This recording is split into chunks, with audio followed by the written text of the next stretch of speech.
तर दुसरीकडे मनोज जरांगे हे आझाद मैदानातच उपोषण करण्यावर ठाम आहेत। त्यामुळे राज्य सरकारला आता घाम फुटलाय।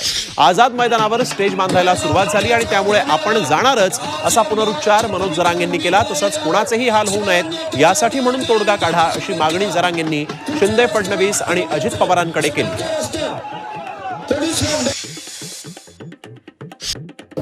नाही आझाद मैदानावर व्यासपीठ उभा राहिले।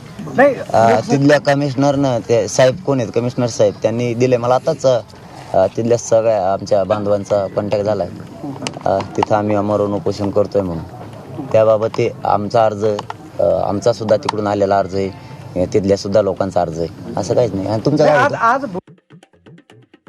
चला जाऊ द्या, मला ही विनंती करायची नव्हती पण मला माझ्या समाजासाठी करायची, कारण आम्हाला तोडगा काढायचा आहे। आम्ही मजा करायला आलेलो नाहीत मुंबईला।